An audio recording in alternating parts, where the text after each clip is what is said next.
有人说武侠已死，从今以后再也无法看到真正的武侠。那么什么才是武侠呢？江湖传言，佛法大师罗摩武功通玄，死后尸身不腐。他的遗体不仅藏着绝世武功，还藏有盲目复明、失崖在得的惊天秘密。一时间，罗摩遗体成为了江湖上一等一的财宝。但遗体被盗分为上下两步，遗体所在之处往往意味着一片腥风血雨，即使在800年之后，世人对于他的追捧依旧在持续。黑石，江湖上最大最神秘的暗杀组织，首领转轮王统领一切，旗下有3大高手，3人各有绝技，战力非凡，其中细雨武功最为出众。常言道，只有取错的名字，没有叫错的外号。凭借一手碧水剑法，打出一个响当当的名号。凡是跟他交过手的人，身上的伤口就像被如刀的细雨刮过一般。首领转轮王也对罗摩遗体垂涎不已，在得知上半部遗体落在张海端手里之后，立刻叫集人马冲进张府杀人抢尸。张海端之子张仁凤虽武功高强，奈何寡不敌众，身受重伤，偌大的张府就此消亡。混乱中，细雨却带着半部罗摩遗体逃走的。他早已身心俱疲，厌恶的江湖上的风风雨雨，渴望过上普通人的生活。而带走罗摩遗体不过是他想活下去的保障，即便身受重伤的张仁凤突然出现，也不过是一件的事。匆忙赶来的陆主见此情景，长叹一声，纵使他日夜兼程，终究是迟了一步。就这样，陆主开始了对细雨长达3个月的纠缠，只为了感化他放下手中剑，早日回归正途。可手中沾满鲜血的人怎么可能轻易改变心性？3个月的时光一闪而过，陆主不仅没有点化细雨，反而堕入情网。于是陆主打算就此离去，重回少林修行。然而细雨何尝不是暗生情愫？一个带发修行的和尚，一个赫赫有名的杀手，良俗公序都不能允许他们在一起。陆主想走，细雨不允。也罢，陆主自知无法逃避，便借指点细雨剑法为由，以身点化他，救赎自己，甘愿成为他所杀的最后一人。陆主的生命如同那滚动的念珠，慢慢离去。最后一刻，陆主终于说出自己内心的期盼：我愿化身石桥，受500年风吹，500年日晒，500年雨打，但求此女子从桥上走过。细雨未发一言，大概是心如泣血，因而口不能言。江湖路漫漫，此时的他更加疲惫了，也更加渴望普通人的生活。于是他找到神医李鬼手，整形易容，化名曾静，重新开始新的生活，以卖布为生，隐匿在最危险的京城。奈何房主蔡大娘爱贪小便宜，整日替细雨安排各种相亲，耕田的、杀猪的，弄得他不胜其扰。江阿生同是蔡大娘的租客，第一眼见到曾静便心存爱慕。每次下雨的时候，阿生都会赶来帮忙收拾布摊。曾静被相亲的事烦得头痛，对阿生自然也没啥好脸色。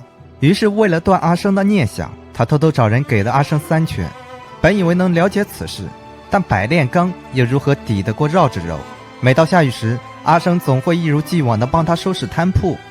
在一次又一次的相遇之后，曾静终于被阿生感动，当着他的面问他是否愿意娶我为妻。在一个黄道吉日，两人正式拜堂成亲，一处无言容身，两人结伴同行。这样的日子不刺激也不危险，只有温馨和安定。即便日子过得清贫，但曾静的内心是真的归于平静了。可好景不长，夫妻2人去钱庄取钱时，撞到了一伙打劫钱庄的江湖中人。但这些人要的不是钱财，而是罗摩遗体。据说另一半罗摩遗体就寄存在钱庄。为了不多生事端，曾静没有出手反抗，还假装自己被点中的穴道。但不成想，这伙人截获不成，竟要杀人灭口。为了保护阿生，细雨只能再度出手。为了不再杀戮，曾静并未用剑，只是空手刺瞎的所有贼人的眼睛。等到回家之后，曾静忐忑的不知如何解释。没想到阿生并不在意此事，就算曾静以前是江洋大盗，但他现在只是自己的妻子。但松了一口气的曾静并不知道，江湖路一旦走上，哪有那么好退出。黑石已经通过细雨的这次出手，确定了他的位置和身份。虽然只是一点点痕迹，但他的碧水剑法是他教的。为了罗摩遗体，也为了细雨，雷兵、采戏师、细雨的替代者叶战清都被召集过来。当再见到雷兵时，细雨自知暴露了，为了不让阿生牵涉进来，便用迷烟迷晕了阿生，自己则取出避水剑，打开房门，等着黑石的上门。是福不是祸，是祸躲不过。事已至此，细雨内心反而平静了一些。他在灯火下悠闲地补着鞋子，再怎么样，生活还是要过的。很快，黑石众人围了过来，并确定曾静就是易容后的细雨，容貌可以变，那份独有的杀气可不会变。转轮王没有多做寒暄，直接威胁细雨，如果不从，就先杀你丈夫，再杀你认识的每一个人。细雨清楚黑石组织的手段，为了逃离黑石，他还是冒险提出的交易，用一半罗摩遗体换取自己和阿生的平常日子。对于转轮王来说，罗摩遗体才是首要目标，所以爽快地答应了细雨的要求。于是细雨暂时回到了黑石，协助抢夺另一半遗体。通报钱庄庄主张大金正在和崆峒派的紫青双剑换取遗体，瘫痪的他希望借此重新站立，但紫青双剑夫妻二人带来的半部遗体是假的，并以此为由夺取张大金手中的半部真遗体。在抢夺战中，张大金被一剑刺死，紫青双剑夫妻二人也被细雨众人斩杀，而那半部遗体却被彩戏师抢夺而去。彩戏师早已心生反意，多年的江湖生活，谁又能不生厌倦？而迟迟看不到终点的绝望，更是让他坚定了要离去的想法。然而转轮王怎么可能让他轻易离去？就在两人对战时，细雨放下罗摩遗体，准备离开这场纷争，结果被叶战青阻拦。同样厌倦的还有雷兵，但他还是倒向了转轮王。黑石的手段太狠，他不想冒险，于是彩戏师就此死去。而迎接细雨的将是他们三人的围攻，但转轮王想要亲自解决细雨。一番独斗之后，细雨被打得毫无招架之力，但身受重伤的他还是有机会逃走的。而转轮王已经无心恋战，只想带着完整的罗摩遗体回去参悟，然后命令雷兵和叶战青前去斩草除根。细雨回到家里，只来得及交代阿生赶紧离去，紧接着便昏死了过去。而阿生的脸上却多了几丝戏谑的神情，他并没有直接离开，反而是敞开大门，等着雷兵他们的到来。一个跑腿的小人物竟敢直面黑石的顶尖杀手，雷兵觉得十分可笑，叶战青也附和地嘲笑着。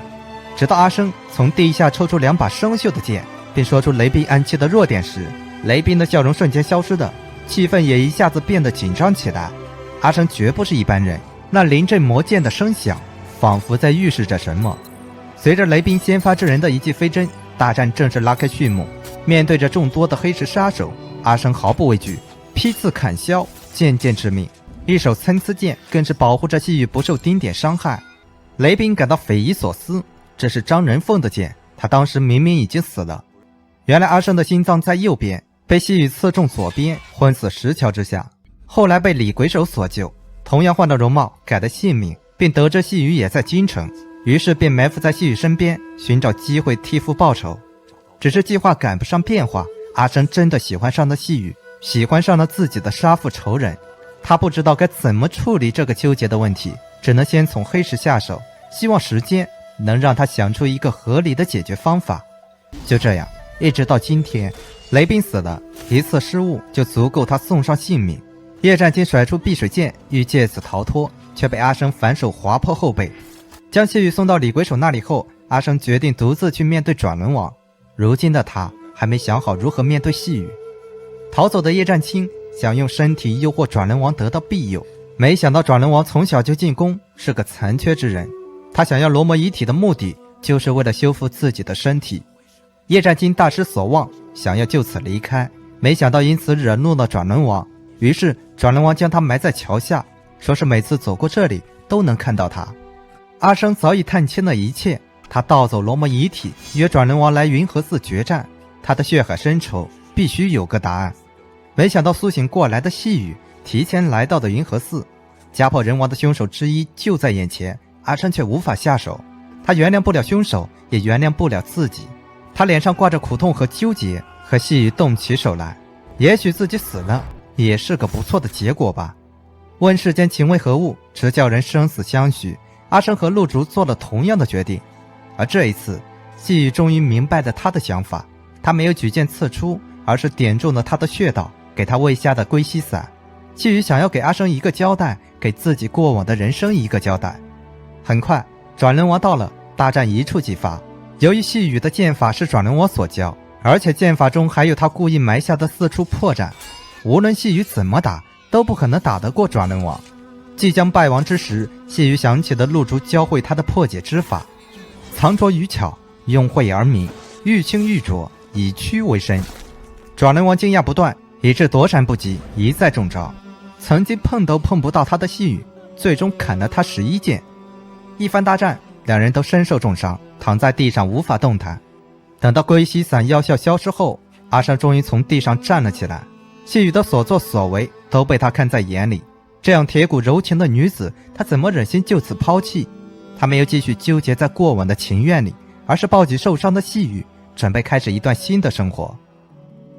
剑雨是由吴宇森监制并与苏兆斌联合执导，上映于2010年。有人说它是《卧虎藏龙》之后最好的功夫片，也有人说它是近10年来最被低估的武侠片。它的票房成绩并不理想，只有9000万，但是在很多年之后一次次被人称赞。那么什么才是武侠呢？细雨苦练一身好剑法，却只想过上普通人的生活。雷兵杀人越货，只为了保护妻儿和那一碗清汤寡面。彩戏师卖命10几年，却累出一身病，他不甘心，所以要背叛。